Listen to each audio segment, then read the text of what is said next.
Bismillahirrahmanirrahim. Assalamualaikum warahmatullahi taala wabarakatuh.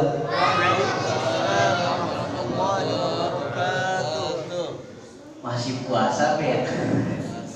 Lemes bener salam deh. Kita ulangi sekali lagi. Assalamualaikum warahmatullahi taala wabarakatuh.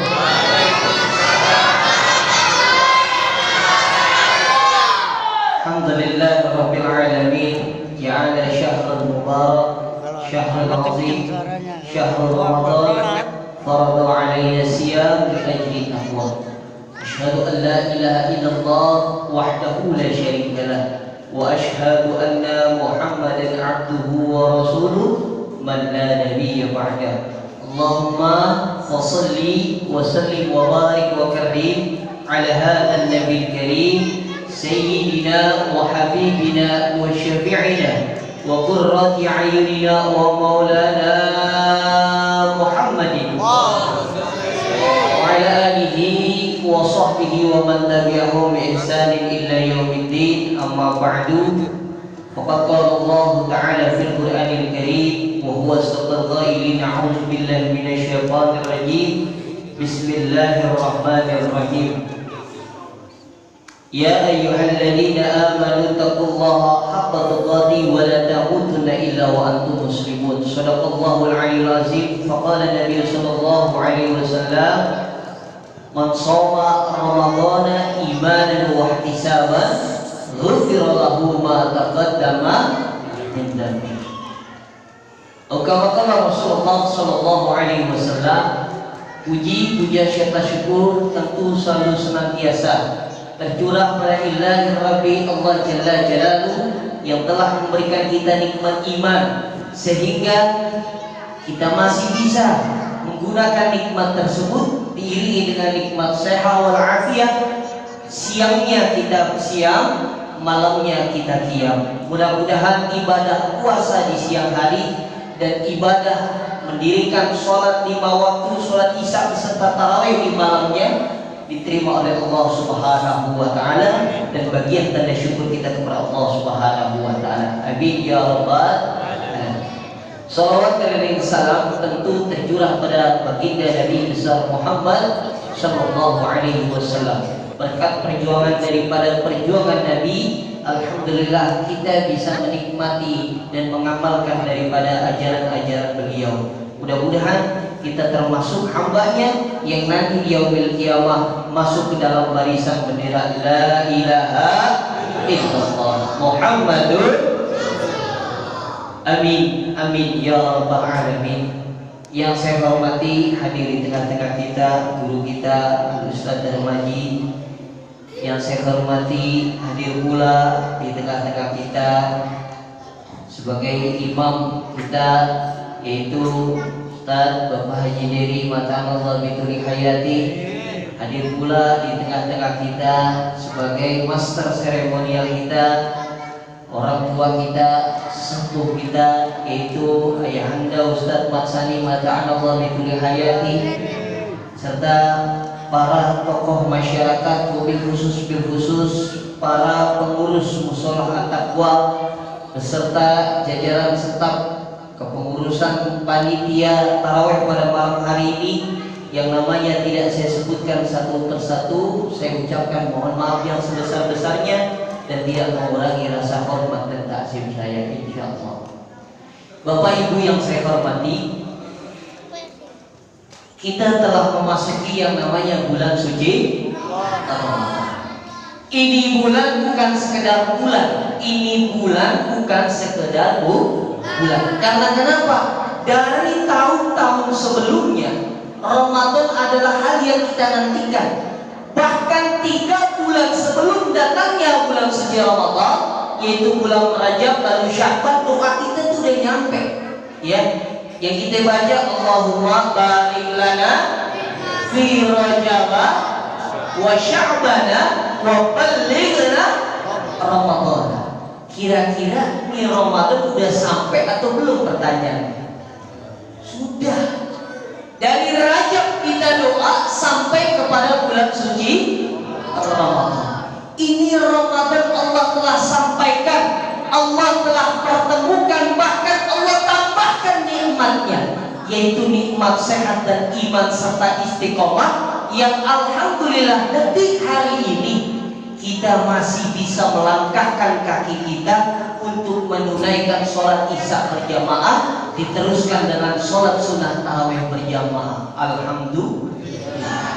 Siangnya kita siang, malamnya kita qiyam. Siangnya kita puasa, malamnya kita mendirikan sholat. Kata Nabi Sallallahu Alaihi Wasallam, "Man shoma Ramadan." Di hadis lain redaksinya sama, "Man qoma." Cuman beda redaksi antara shoma dan qoma. Yang pertama shoma puasa, yang kedua qoma berdiri menunaikan sholat, imanan wa ihtisaban. Kata Nabi, karena iman wahtisaban, introspeksi diri, mengharap ridha Allah Subhanahu wa taala, ghufirallahu ma taqaddama min dhanbi. Pasti Allah ampunkan dosanya. Insya Allah. Tinggal kita luruskan niat kita. Cuma doa dari 3 bulan yang lalu sampai kita pertemukan pada hari ini, detik hari ini kita menjalankan puasa yang keberapa? Jadi dari keempat, besok kelima, berarti ini tarawih udah yang kelima. Kita bangga dan bersyukur kepada Allah. Tapi ada satu hadis, saya teringat dengan satu hadis qudsi yang redaksinya langsung dari Allah disampaikan kepada Nabi. Yang mana hadis ini gak main-main. Yang mengaminkan adalah Sayyidul Malaikah, dan yang berdoa adalah Sayyidul Anbiya wal Mursalin, Pak. Luar biasa. Ini hadis yang ngaminin doanya Malaikat Jibril yang dinamakan Sayyidul Malaikah wa summiya bil Ruhil Amin. Dia adalah pemimpin para malaikat dan dinamakan bi Ruhil Amin. Luar biasa. Yang doanya bukan main-main lagi. Sayyidul Anbiya wa Khatamil Anbiya, yang doanya Sayyidul Anbiya, pemimpin para nabi, Afdhalul Anbiya, keutamaan para nabi, dan Khatamil Anbiya, penutup nabi, yaitu Sayyiduna Muhammad. Apa 3 doa ini? 3 doa ini dibaca ketika Nabi akan menaiki mimbar. Mimbar Nabi ingin menaiki 3 mimbar khatib. Nabi naik ke tangga tersebut, ada 3 doa yang dibaca. Salah satunya doa adalah, tangga pertama doanya adalah syakir abdul, celaka seorang hamba, adraka Ramadana, telah Allah sampaikan pada bulan suci Ramadan, fansalakha minhu falam yughfar lahu, lalu mereka tidak mendapatkan sedikit pun daripada ampunan bulan suci Ramadan. Ini luar biasa, Pak, Bu. Yang ngaminin malaikat Jibril yang doa Nabi. Jadi doa pertama naik tangga pertama, syakirun abdul adraka Ramadana fansalakha minhu falam yughfar lahu, celaka seorang hambaku yang telah Allah pertemukan bulan suci Ramadan, fansalakha minhu falam yughfar lahu, namun tidak mendapatkan sedikit pun ampunan dosa dari Allah Subhanahu wa ta'ala. Maka yang saya ingin titik tekankan untuk diri saya, wabil khusus bil khusus al-fakir, dan umumnya untuk musola jamaah musola takwa, adalah marilah kita cari keberkahan yang mendatangkan daripada ampunan dosa dari Allah Subhanahu wa ta'ala. Dari mana kita dapatkan keberkahan itu sehingga ampunan Allah turun bertujuan rahmat kepada kita? Dalam bulan puasa Ramadan ada 2 hal aktivitas yang kita nggak bisa lakukan, yang nggak biasa kita lakukan, namun 30 hari ini akan biasa kita lakukan. Yang pertama, aspek yang keberkahannya itu turun kepada Allah dan akan turun ampunannya Allah, yaitu keberkahan ketika kita sahur. Nah, ini jangan salah, Pak, Bu. Namanya sahur itu kalau bisa kita biar kata kita telat bangun, minum yang penting sahur. Dulu guru saya itu di pesantren, Saudara Maji bilang, dan lain sebagainya. Kalau bilang tuh dia sahur belum Ustaz, persiapan sahur belum azan belum. Nah, makna puasa adalah dalam hadis adalah zujunnah, sebagai perisai. Namun dalam fikih adalah makna puasa adalah imsak, menahan. Dari kapan kita menahan puasa? Dari terbitnya fajar shadiq hingga sampai terbenamnya matahari. Dari pagi hari sampai sore hari. Makanya perlu yang namanya persiapan. Ibarat kita mau pulang kampung nih, perlu ada persiapan yang harus kita persiapkan. Begitu juga puasa. Persiapan yang matang maka dimulai dengan sahur. Maka dalam sebuah hadis qudsi pula, sahih hadisnya, muttafaqun alaih, yang Nabi langsung sampaikan secara sanad keturunan matan dan perawinya jelas sampai kepada Rasulullah. Apa hadisnya? Kata Nabi sallallahu alaihi wasallam, tasawwuru fa inna fi sahur barakah. Sahurlah kalian karena dalam sahur itu ada nilai keberkahan yang dapat menurunkan ampunan Allah Subhanahu wa ta'ala. Yang jadi pertanyaan kita nih pada hari ini, kira-kira sahur itu dari jam berapa sampai jam berapa, Pak? Hah? Dari jam berapa? Yang benar Ustaz kasih 10.000, yang benar Ustaz kasih 50.000. Dari jam berapa? Jam 3 sampai jam 4. Cakep. Ada lagi yang mau jawab? Cakep jawabannya, Ustaz simpan. Ada lagi yang mau jawab? Waktu sahur itu kapan? Hah? Siapa yang bisa jawab? Ayo, bocil nih, pasukan kontrek. Iya, kamu. Jam berapa? Jam 5 udah aja, tolong. Udah aja ya, jam 5. Ya Allah, Akbar, kesiangan itu mah. Oke. Kata Nabi Sallallahu Alaihi Wasallam, jawabannya adalah tasahurna. Ketika Zaid bin Sabit sahur bersama Nabi, tasahurna ma'an Nabi Sallallahu Alaihi Wasallam, kami sahur bersama Nabi. Zaid bin Sabit ini hadisnya muttafaqun alaih. Tasahurna ma'an Nabi Sallallahu Alaihi Wasallam, summa qala ila shalah. Kami sahur bersama Nabi, kemudian Nabi bangun dan menunaikan salat. Kata Zaid bin Sabit, qala kam kana bainal adzan was sahur. Lalu Zaid bin Sabit tanya, berapa jarak antara sahur ke azan? Qala Nabi sallallahu alaihi wasallam, lalu Nabi sallallahu alaihi wasallam menjawab, qadra 50 ayat. Jadi waktu sahur itu yang kata Nabi mendapatkan keberkahan, waktunya cuma 50 ayat. Bu, dengar ya Bu yang di luar. Waktu sahur itu cuma 50 ayat. Berapa 50 ayat? Cuma 50 kali membaca ayat. Sebentar ya Pak.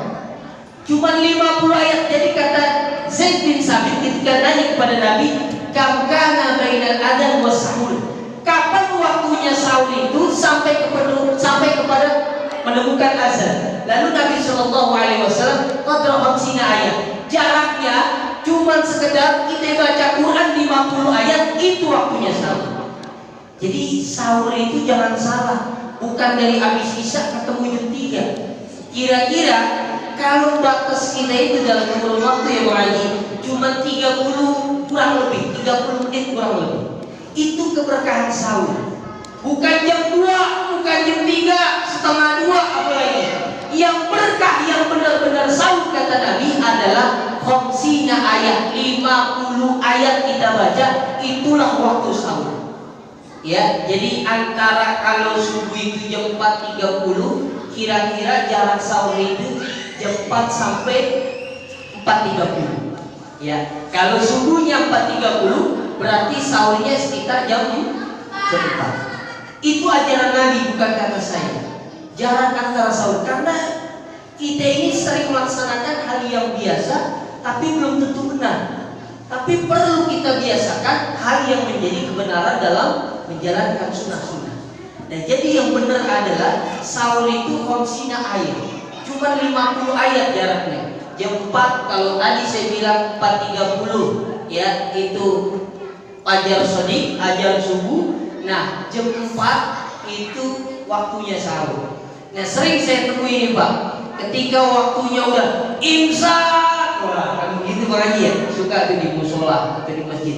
Imsak, imsak, itu pertanyaannya boleh makan atau enggak? Hah? Boleh makan atau enggak? Yang kecil dulu saya tanya, boleh makan atau enggak? Boleh. Bapak-bapak boleh makan atau enggak Pak? Boleh. Yang kecil jawab enggak boleh, yang besar jawab boleh. Waduh, bingung nih jawabannya. Ternyata kalau udah waktu imsak itu kita nggak boleh makan Pak. Wah, bingung lagi nih Ustaz, tadi bilang jam 4 udah waktunya sahur cuma khamsina ayat, cuma sebentar, cuma 4.30 udah nggak boleh makan. Padahal imsak kalau 4.30 subuhnya biasanya imsak 4 berapa Pak Haji? 4.20 sampai 4.25 deh, 5 menit atau 10 menit sebelum imsak. Jadi makna imsak itu dalam fikih itu as-shawmu wa shaibuna lughatan imsak. Jadi makna imsak itu dalam fikih sebenarnya puasa, bukannya penanda. Jadi zaman Nabi itu bukan imsak, bukan, tapi zaman Nabi Shallallahu Alaihi Wasallam ketika Sayyidina Bilal untuk menandakan sebagai tandanya akan mendekati waktu fajar shadiq, maka Sayyidina Bilal oleh Rasulullah diperintahkan untuk azan. Sahabat berteriak, bukan imsak teriakannya, tapi tanbih, tanbih, tanbih. Peringatan, peringatan waktu fajar shadiq akan tiba. Maka azanlah yang pertama Sayyidina Bilal, dan yang kedua baru azan subuh yang kedua yaitu Ibnu Ummi Maktum sebagai tanda fajar shadiq. Itulah keberkahan sahur yang Nabi Shallallahu Alaihi Wasallam ajarkan dalam kehidupan kita menjelang di dalam bulan suci Ramadan. Mudah-mudahan ada faedah yang kita bisa ambil dari keberkahan sahur yang Nabi katakan, tasahuru fa inna sahur fa inna fi sahur barakah. Bersahurlah kalian. Jadi sekiranya kita bangun jam 4.30 atau jam 4.25 kita belum sempat makan, setidaknya kita bisa minum, makan satu kurma, ambil keberkahan sahur. Jangan sampai nggak sahur sama sekali, apalagi salah sahurnya, yaitu dari jam 2 udah nahan puasa mengaji, kan keren bener itu, sampai jam 6 itu salah. Yang benar adalah tadi khamsina ayat. Jarak antara sahur itu, waktu sahur yang barokah cuma 50 ayat, sekedarnya itu dalam membaca Al-Quran. Bapak-bapak yang insya Allah dirahmati Allah Subhanahu wa Ta'ala, keberkahan yang kedua adalah di dalam kita berbuka puasa. Doa puasa kita buka, lalu kita berdoa sebanyak-banyaknya kepada Allah. Itulah doa keberkahan yang hanya didapatkan di bulan suci Ramadan, yaitu doa keberkahan dalam sahur, yang kedua keberkahan dalam berbuka. Sekian dari saya. Jika ada kata-kata yang tidak berkenan dalam hati jamaah, bapak-bapak, ibu-ibu mushola at-taqwa, tentu itu datang dari diri Al-Fakir, dan selalu senantiasa akan Al-Fakir koreksi dan belajar kembali. Jika ada kata-kata yang berkenan dalam hati para jamaah dan bisa diamalkan dalam kehidupan sehari-hari, insya Allah itu datang dari Allah Subhanahu wa Ta'ala. Unzur maqala wa la tanzur manqal, wallahu muwaffiq ila aqwamit thoriq. Wassalamu alaikum warahmatullahi wabarakatuh.